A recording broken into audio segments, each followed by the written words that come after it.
Welcome to the 18th episode of the Film Symbologist's analysis of Ridley Scott's 2012 science fiction film Prometheus. In this installment, I will discuss some of the film's settings and filming locations. Prometheus was a summer blockbuster movie with a large budget, which was well used by the filmmakers to create elaborate practical sets and to shoot in exotic locations. By the end of this video, you should have a better appreciation of the filmmaking process, an idea of where the opening scene takes place, and what it may be depicting. In the previous episode, I took a closer look into what happened on LV-223 2,000 years prior to the Weyland Corporation's Prometheus expedition, and whether or not there was an outbreak, an accident, or something else. If you haven't seen that or other installments in the series, I suggest checking those out. Ridley Scott's Prometheus has 4 settings: Earth, Mars, outer space, and LV-223.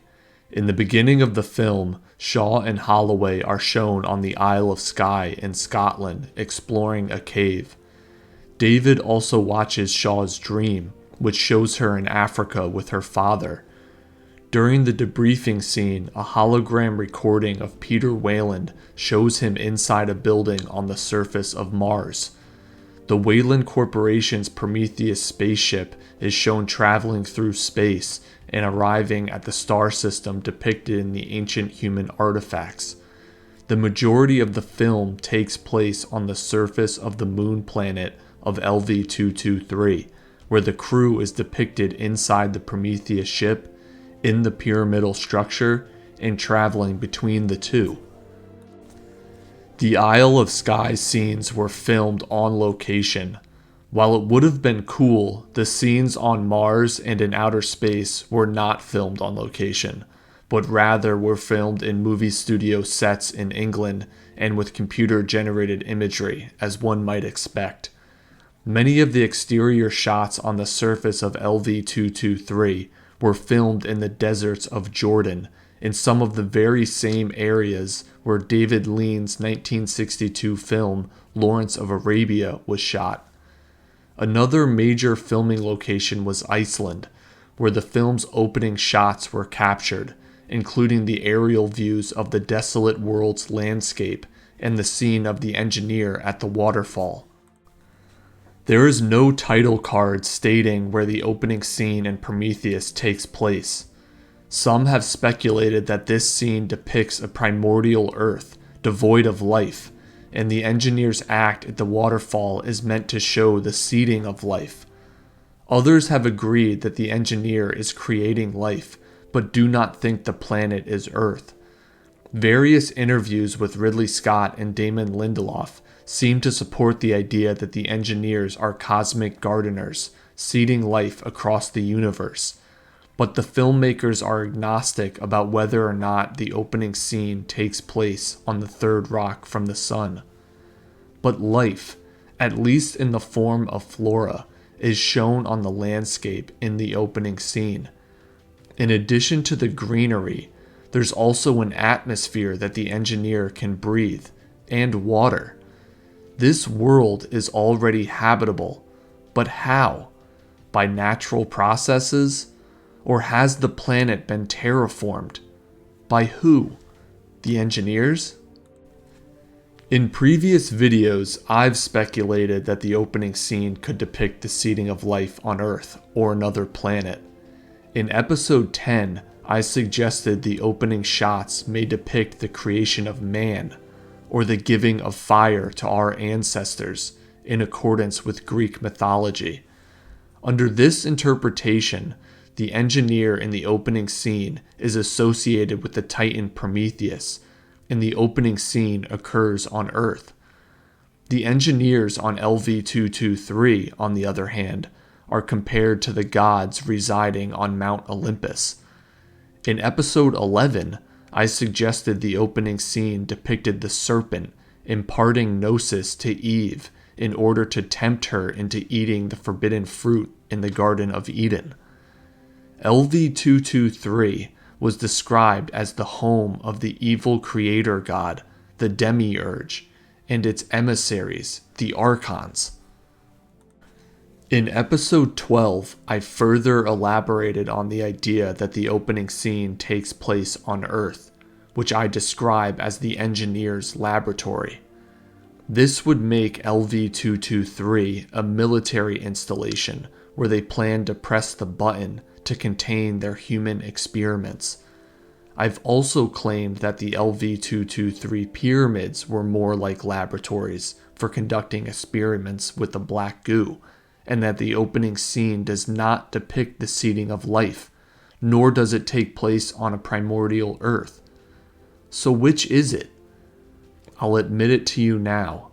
The interpretations from episodes 10, 11, and 12 were purposeful misdirections. While there is good information and analysis within those episodes, I don't really believe the engineer in the opening scene is associated with Prometheus from Greek mythology or Satan from the Bible.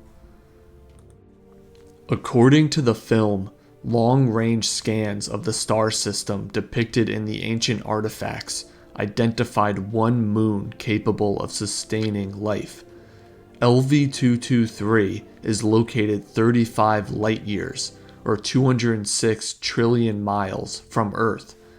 The trip from our homeworld to the distant moon takes nearly 2.5 years for the crew to complete aboard the Prometheus spaceship.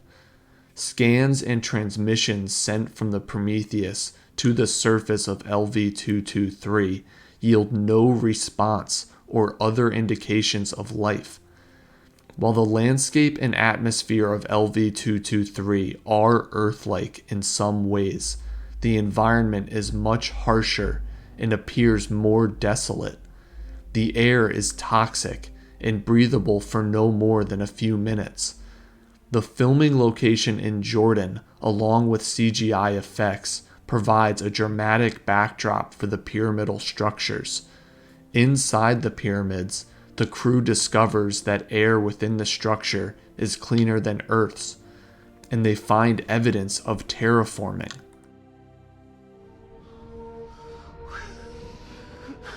Where the hell are you going, Doc? You know what this place is? This ain't their home. It's an installation. Maybe even military.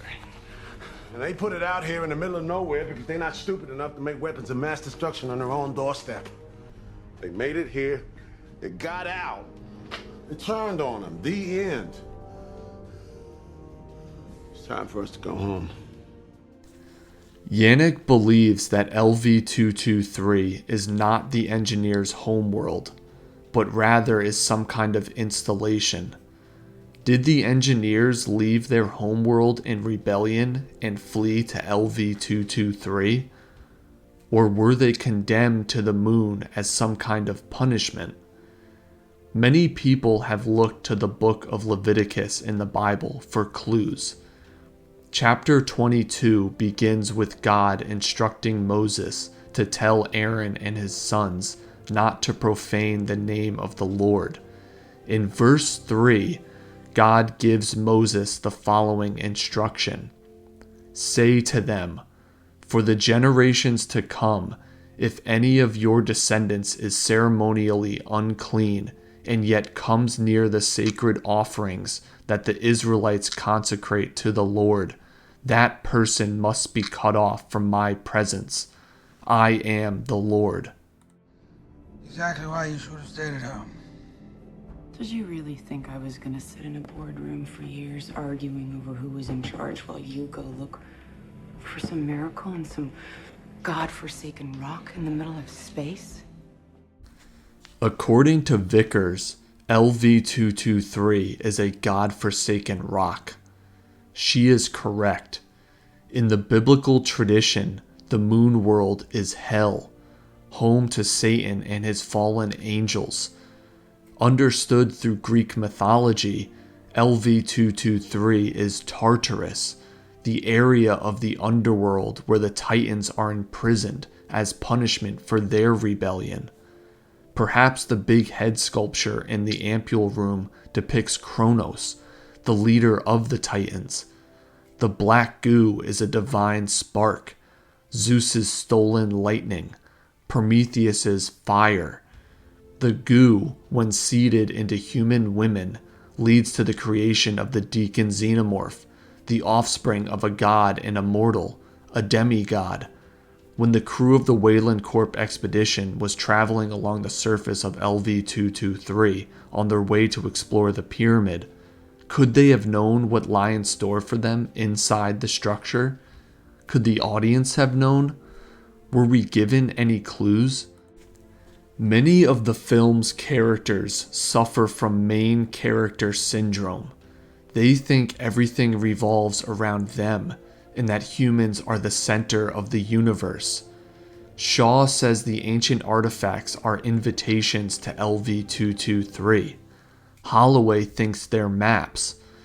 Weyland believes the engineers created mankind and would be willing to grant us immortality. Many viewers of Prometheus assume the opening scene takes place on Earth and depicts the seeding of life or creation of man. Why do we assume it's all about us? Maybe the Weyland Corporation crew is intervening into something that has very little or nothing at all to do with humanity. The sun doesn't revolve around the earth. The film's story may not revolve around mankind. At the same time, viewing the opening scene as some random planet comes with its own problems. If this aspect of the story has nothing to do with us, then why are we seeing it? Why should we care? In episode 3, I discussed how the characters in Prometheus speculate about the pyramids, the black goo, and the engineers. Their speculations are based on their past experiences and biases. The audience can look to the characters for insight, but we cannot rely on them for definitive explanations.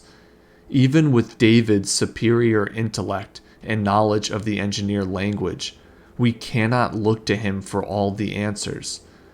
The audience has access to information the characters do not. None of the crew members of the Prometheus are aware of the engineer's act at the waterfall in the opening scene. They don't even know where the opening scene is set. But you do, don't you? The deserts of Jordan were not the only filming location for the exterior shots on LV-223. Like in the opening scene, Iceland also served as the backdrop for some shots around the pyramids. Similarities between the landscapes of the opening scene and LV-223 are not accidental. The opening scene doesn't take place on Earth, and it doesn't depict the seeding of life. The opening scene takes place on LV-223, and it depicts the so-called outbreak. You may be asking yourself why LV-223 looks so barren as compared to the opening scene. Well, for starters, the opening scene takes place when the engineers were still active on LV-223. By the time the Prometheus expedition arrives, the engineers have been dead for 2 millennia and haven't been able to maintain their terraforming operation on the moon. During those thousands of years of inactivity, LV-223's life, water, and atmosphere seem to have diminished greatly as compared to the opening scene. While the cosmos may not bend to our will or desires, humanity has a vital role to play in the story of creation and life. Prometheus's opening scene may not directly involve humanity, but the engineer's act at the waterfall should matter to us. In the next video, I will explore what the opening scene depicts and what the engineer is doing and why. If you enjoy content like this and would like to see more, like the video, comment down below, and subscribe to my YouTube channel. For early access to ad-free videos and to support the creation of new content, consider joining the Film Symbologist Patreon. Links are in the video description. Thanks for watching.